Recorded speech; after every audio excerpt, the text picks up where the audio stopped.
ما تنسوش تابوناو في لاشين باش يوصلكم كل جديد.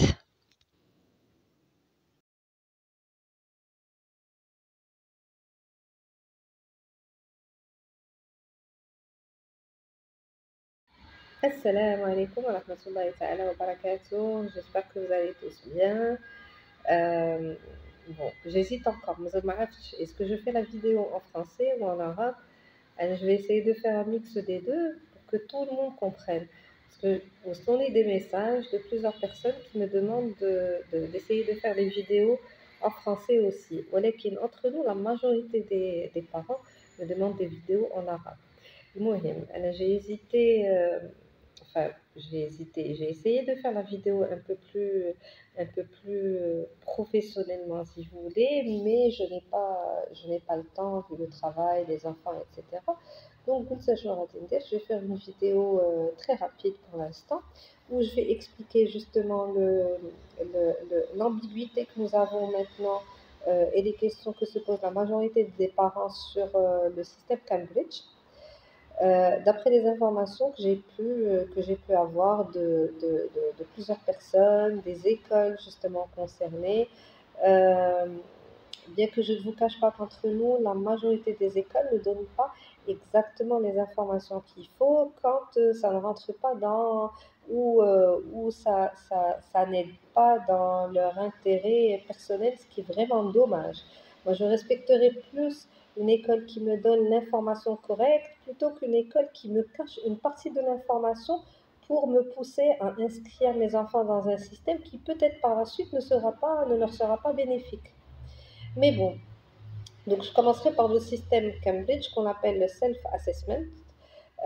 Cambridge Self-Assessment. Alors là, c'est un système qui consiste à ce que les enfants puissent avoir justement des études trilingues, mais vraiment trilingues, parce qu'ils auront le système marocain qui comprend l'arabe, le français, l'éducation islamique, euh, toutes les matières, avec bien sûr des heures d'anglais qu'ils auront chaque jour, avec aussi en plus les matières scientifiques qu'ils vont avoir en anglais, en français et en arabe. Donc les maths, ils auront des programmes, leur programme de maths, ils l'auront en arabe, en français et en anglais.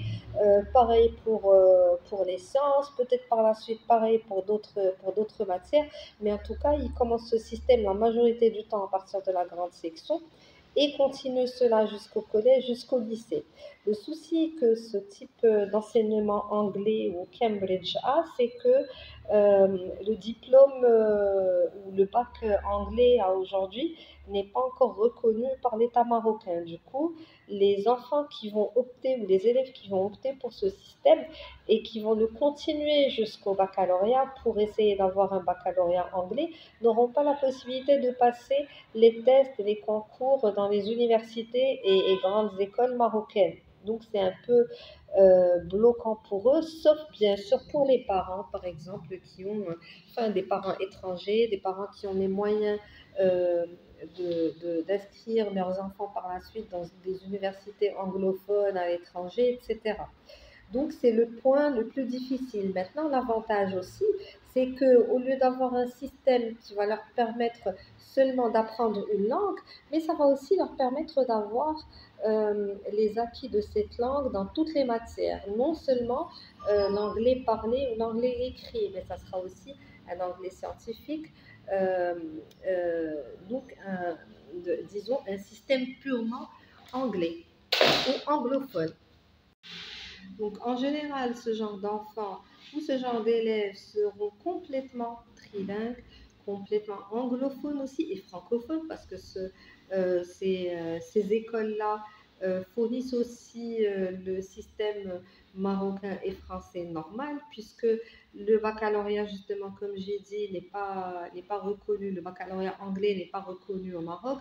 Donc, ils auront tous ce système, je pense, jusqu'au collège ou jusqu'au lycée, mais vont passer des examens et des baccalauréats français pour pouvoir accéder quand même aux universités, au concours des universités et grandes écoles au Maroc. Je pense, sauf pour les élèves qui souhaitent quand même continuer tout le processus en anglais parce que, comme j'ai dit, ils sont sûrs de pouvoir intégrer par la suite des universités anglophones étrangères. Alors, ce qui se passe aussi, c'est que ces écoles-là, c'est ce que je n'aime pas justement dans les publicités de certaines écoles, c'est qu'elles affichent sur leur porte, sur leur programme, sur leur site, qu'elles ont un système Cambridge English. Donc là, c'est totalement différent. Ça veut dire que ces écoles-là, ce deuxième type d'école qui propose un système Cambridge English, ça veut dire que ce sont des écoles qui vont avoir des cours supplémentaires d'anglais. Du coup, si par exemple une école normale propose 1 heure ou 2 heures d'anglais, ces écoles-là vont pouvoir proposer des 5 heures ou 6 heures, en général c'est 5 heures, hein, c'est 1 heure d'anglais chaque jour, et avec un certificat à la clé à la fin de chaque module, je pense, à la fin de chaque trimestre ou à la fin de chaque année.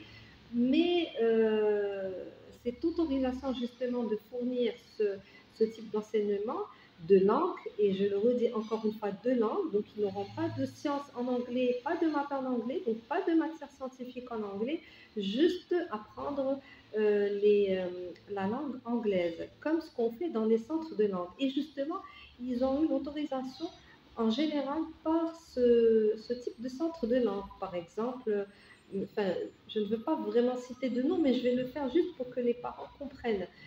Par exemple, le Calliope, ce genre de centre de langue qui est euh, référencé ou qui est justement qui a l'autorisation de fournir un programme Cambridge, un programme de langue Cambridge et de certifier les élèves et les étudiants qu'il a en Cambridge, et bien ce genre de centre donne cette autorisation à certaines écoles. Ces écoles-là affichent justement le logo de Cambridge sur leur publicité, sur leur autocar, sur leur bus scolaire, sur leur compte Facebook, Instagram, etc.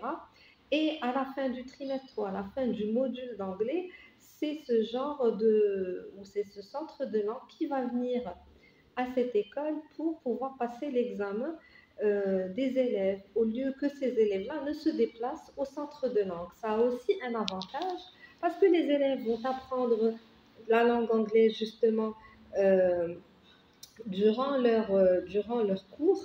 Donc les parents ne vont pas être encombrés par le fait d'emmener leurs enfants après leur cours à l'école dans un centre de langue pour apprendre l'anglais, chose qui est bien en tant que parent. Moi, j'aimerais bien par la suite que dès que mon enfant rentre à la maison, ne sorte pas par la suite, ou que j'ai quand même le choix de les emmener autre part que dans un centre de langue le week-end. Et puisque c'est payé aussi dans la mensualité de l'école, pour moi, ça représente un avantage. Mais en aucun moment, ces écoles-là ne sont agréées Cambridge. C'est comme si ces écoles-là ont eu l'autorisation via un paiement, ou je ne sais pas ce qu'ils ont comme système avec justement, quelle convention ils ont avec ce centre de langue, pour pouvoir administrer les cours d'anglais dans leurs établissements en même temps que les cours normaux, et pour pouvoir à la clé donner à ces élèves la possibilité de passer ces examens dans leurs écoles. euh, à l'aide bien sûr ou sous l'égide bien sûr des centres de langue qui leur ont donné cette autorisation. Donc, si je récapitule, soit vous avez des écoles qui sont agréées self-assessment, Cambridge self-assessment, qui ont la possibilité de donner un cursus agréé Cambridge avec tout un système réellement trilingue, donc dont les matières scientifiques qui sont étudiées en anglais aussi, maths, sciences, ou un système ou une école qui administre justement un système ou un module anglais ou un module de langue anglaise qui vont apprendre aux élèves, qui vont pouvoir peut-être à la fin de ce cursus, je pense par trimestre ou par année, vous donner un certificat qui va leur être aussi administré par un centre de langue. Donc chaque système a ses avantages, chacun selon ses moyens. Moi, ce que je déteste, c'est juste, et ce que je n'apprécie absolument pas, c'est juste la fausse publicité que certaines écoles fournissent aux parents en disant qu'ils sont Cambridge, chose qui n'est pas le cas. Donc, soit vous êtes vraiment euh, certifié Cambridge Self Assessment avec tout le programme Cambridge, qui peut vous amener à avoir par la suite un bac anglais avec tous les avantages et les inconvénients qu'il peut avoir, soit vous avez l'autorisation de fournir des cours d'anglais comme un centre de langue, tout simplement. Voilà, je vais vous laisser à la fin de cette vidéo. Encore une fois, je pense pour la 5e, la 10e, la énième fois, le lien vers le site Cambridge et le lien vers le site Cambridge justement qui vous donne explicitement quelles sont les quelques écoles sur Casablanca qui sont réellement agréées Cambridge. Après, c'est aux parents de choisir, mais cette fois-ci en connaissance de cause. Je referai la vidéo la prochaine fois, Inch'Allah, en arabe, déjà un petit moment, mais je vais essayer de publier cette vidéo aujourd'hui. Comme ça, les gens ou les parents qui n'ont pas encore inscrit leurs enfants auront la possibilité de les inscrire en connaissance de cause. Merci beaucoup, j'espère vous revoir très très bientôt. N'hésitez pas dans les commentaires à me donner les sujets que vous souhaitez qu'on discute par la suite. Je me ferai un plaisir de le faire et à très bientôt.